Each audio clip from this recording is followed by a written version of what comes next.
secara aplikatif di ruangan pada pasien kita ini nggak harus sama. Karena apa? Kita harus membuat linear antara kontrolnya 25 ini, hasil volumenya itu harus sama.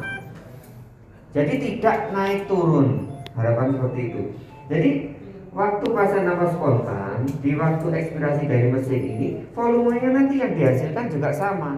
Kontrolnya tadi tidak volumenya nilainya berapa, yang dikontrolkan harus hasilnya juga sama, harapan seperti itu. Jadi tidak harus, nanti kalau dokternya minta harus, ini tidak bisa, karena hasilnya tergantung dari kemampuan pasien. Men-triggernya itu berapa, pasien bisa mampu memberikan volume berapa, sehingga harus disupport untuk memberikan hasil tidak volume yang sesuai dengan kemampuan pasien. Semua tidak volume pasien kita hitung nilainya 300, tapi kemampuan pasien ini masih 150. Biar jadi 300 harus disupport berapa? Didorong udaranya, didorong masuk ke dalam paru pasien itu harus didorong dengan berapa?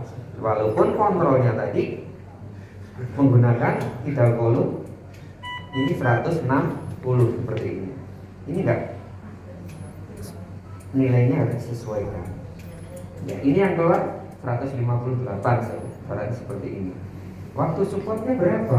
Ya, waktu support itu bekerja di waktu pasien itu bernafas spontan. Ya, supportnya masih tadi berapa? Sekitar 130. Berarti sudah hampir sesuai. Ini kita naikkan sedikit biar nilainya mendekati 160 tadi, karena kita settingnya adalah 160. Yang berikutnya tentang pressure control sekarang. Kalau pressure control, ya, kalau pressure control apa yang dikontrolkan? P, inspirasi. Bedanya di sini. Modenya sama.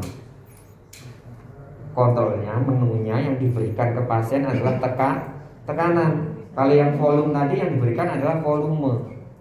Tujuan utamanya adalah volume, semuanya sama.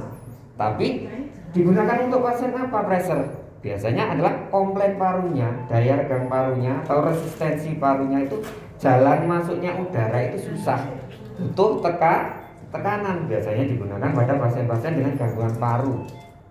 Seperti itu. Ada ventilator yang ada menunya di awal tadi, ada pertanyaan, harus pasiennya ada gangguan paru apa tidak? Kalau pasiennya ada gangguan paru, biasanya menunya kita klik, langsung menunya adalah kontrol pressure semuanya, seperti itu. Tapi kalau ini kita gampang, tinggal pilih yang mana.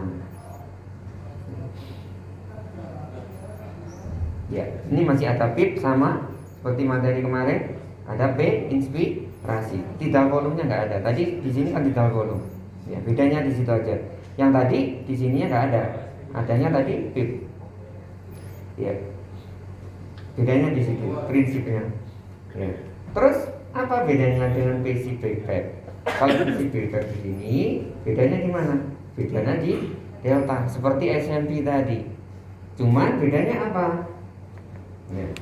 Bedanya kalau di PC BPAP ini pasien itu bebas mau bernapas dimanapun. Maksudnya dimanapun, waktu inspirasi atau waktu ekspirasi dari mesin bebas.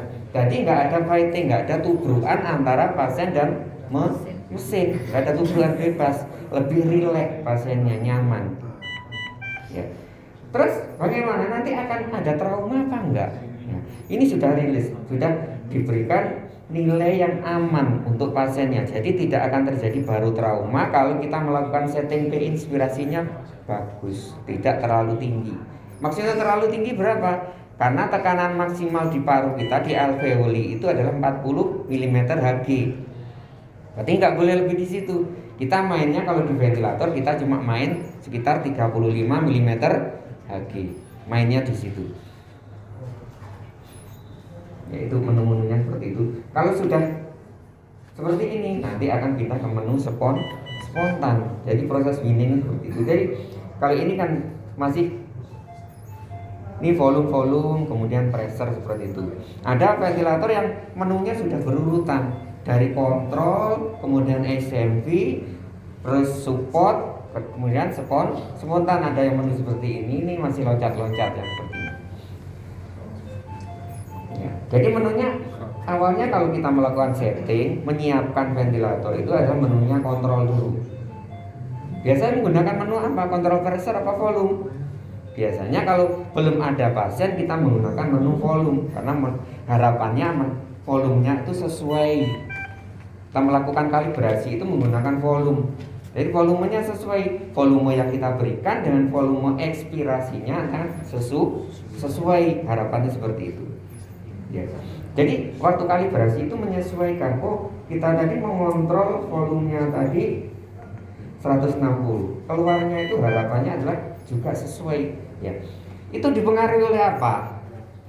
Sangat banyak berpengaruhnya. Bisa terpengaruh oleh breathingnya. Kadang breathingnya ini tidak sesuai, ya, karena kita menggunakan breathingnya pediatrik ini. Jadi menunya kita nggak boleh volumenya terlalu tinggi. Kita pediatrik. Kita menggunakan pediatrik, tidal volumenya 160. Hasilnya harapannya adalah 10% di atas dan 10% di bawahnya. Harapan seperti itu. Itu banyak faktor yang mempengaruhi. Yang pertama adalah jenis breathingnya itu sesuai apa enggak. Kadang kita menggunakan breathingnya anak, tapi settingnya adalah menggunakan setting dewasa. Kadang seperti itu. Jadi enggak sesuai hasilnya. Karena apa? Resistensinya sudah beda. Terus jenis teslang juga seperti itu. Harus menggunakan jenis teslang yang sesuai dengan merek. Golongan Hamilton nggak ada penjepitnya seperti ini. Ya. Kalau jenis yang ini semuanya ada penjepitnya, ada resistensi, ada yang melawan. Waktu ekspirasi ada yang melakukan pompa keluar seperti itu. Bedanya di situ. Terus kalau kita menggunakan yang balon aja nggak ada, ini apa yang terjadi? Nilai komplainnya sangat besar sehingga gampang ngembang, nilai tekanannya nggak sesuai, volumenya nggak akan sesuai. Terus volume dari bed ini, teslang ini juga harus disesuaikan. Kadang ada teslang yang 2,5 liter, yang 1,5 liter, ada yang 1 liter seperti itu. Tergantung kita menggunakan yang seperti apa. Tergantung dari pasiennya. Kalau pasiennya bayi, jangan menggunakan teslang yang besar. Nanti hasilnya juga nggak sesuai. Harus menggunakan teslang yang bayi. Yang anak dewasa sama. Bisa menggunakan teslang yang 1,5 liter atau yang 1 liter. Tergantung dari ventilatornya, mereknya apa, teslang bawaannya seperti apa. Jangan kadang terpaksa teman-teman itu teslangnya tuh nggak ada. Kita ngambil handscoon dipasang, ya ngembang, tapi nilai hasilnya nggak sesuai. Ya. Karena kita standarkan, namanya kalibrasi, kita standarkan nilainya harus disesuaikan. Sesuai, waktu kalibrasi sesuai, dipasang di pasien nggak sesuai nanti hasil akhirnya. Jadi seperti itu. Ya. Terus di sini ada beberapa rangkaian. Ada yang ini yang namanya single line dari satu breathing. Ada yang double line, yang double. Kalau single line seperti ini isinya dua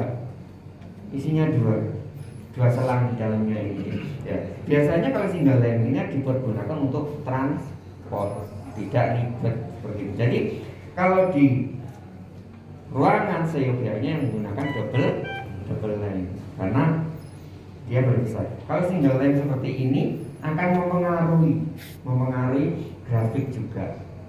Karena waktu inspirasi ada selang yang di dalam itu bergerak karena dia akan ngembang, dipompa, dia akan ngembang, akan mempengaruhi gambaran grafiknya. Kalau benar-benar pas sesuai untuk pasien yang kita pergunakan.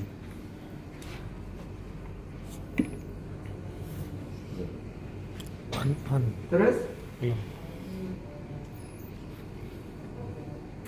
apa lagi kira-kira permasalahan yang terjadi di teman-teman?